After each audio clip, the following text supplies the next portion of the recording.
नमस्कार दोस्तों, 8 मार्च 2014 Malaysia airlines के विमान MH370 ने रात 12:41 पर कुआलालंपुर से उड़ान भरी। उसे उसी दिन चीन की राजधानी बीजिंग पहुंचना था, लेकिन विमान के उड़ने के कुछ ही समय बाद उसका संपर्क यातायात नियंत्रण केंद्र से टूट गया। ठीक 49 मिनट बाद विमान का ट्रांसपॉन्डर ऑफ हो गया था। ATC उसी ट्रांसपॉन्डर के जरिए विमान और उसके रूट को जमीन से कंट्रोल करती है। जिस किसी ने भी विमान का ट्रांसपॉन्डर बंद किया वो जानता था कि ट्रांसपॉन्डर के बंद होते ही विमान रडार की नज़रों से गायब हो जाएगा। अगर आपने अभी तक हमारे चैनल को सब्सक्राइब नहीं किया है तो प्लीज़ सब्सक्राइब कर दे। आपके सब्सक्रिप्शन से हमें हिम्मत मिलती है। पहले यह अंदाज़ा लगाया गया कि शायद विमान को आतंकियों ने हाईजैक कर लिया है, लेकिन फिर बाद में इस तरह के कोई संकेत ही नहीं मिले। इसके बाद फिर यह माना गया कि शायद विमान कहीं दुर्घटनाग्रस्त हो गया होगा। इसको लेकर फिर तलाशी अभियान शुरू हुआ। कई महीनों तक और कई देशों में विमान की खोजबीन चलती रही, लेकिन कुछ हाथ नहीं लगा। 1 लाख वर्ग किलोमीटर से भी जहाज के दायरे में विमान की खोजबीन चली, लेकिन जहाज का कुछ पता नहीं चला। किसी विमान को खोजने का यह इतिहास में अब तक का सबसे लंबा अभियान था।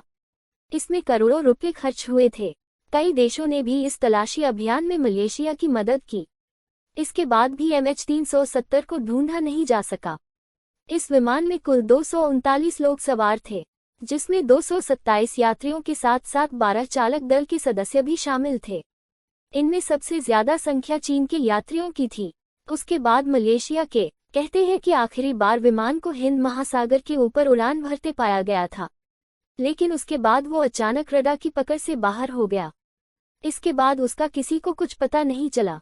हर तरफ से निराशा मिलने के बाद थक हार कर जनवरी 2017 में विमान का तलाशी अभियान भी आधिकारिक रूप से बंद कर दिया गया।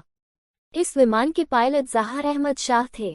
ऑस्ट्रेलिया के पूर्व प्रधानमंत्री टोनी एबॉट ने यह दावा करते हुए सबको चौंका दिया था कि मलेशिया के उच्च अधिकारियों का मानना है कि MH370 फ्लाइट को उसके कप्तान ने ही जानबूझकर समुद्र में डुबा दिया था।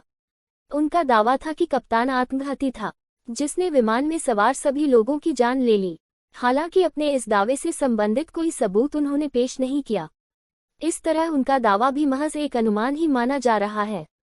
एक ब्रिटिश इंजीनियर का मानना कि उसने रेडियो वेव टेक्नोलॉजी के इस्तेमाल से लापता MH370 विमान के पीछे के रहस्य को सुलझा लिया है। एरोस्पेस एक्सपर्ट रिचर्ड गॉडफ्रे ने कहा कि पायलट के अजीब व्यवहार से पता चलता है कि 239 लोगों के साथ विमान के गायब होने से पहले उसका पीछा किया जा रहा था। वहीं रूस के एक एक्सपर्ट ने जब इसे दुनिया के सामने रखा तो सब हैरान रह गए, क्योंकि तलाश करने वाले देशों में अमेरिका भी शामिल था। और रूसी एक्सपर्ट का मानना था कि विमान ने जब रास्ता बदला तो वह प्रशांत महासागर में तैनात अमेरिकी नौसेना के रडार ने उसे पकड़ा। चेतावनी के बाद जब विमान ने अपना रास्ता नहीं बदला तो अमेरिकी नौसेना के जहाज़ों ने उसे अपने कब्जे में ले लिया, लेकिन वह यह नहीं बता पाया कि आखिर जहाज़ का हुआ क्या।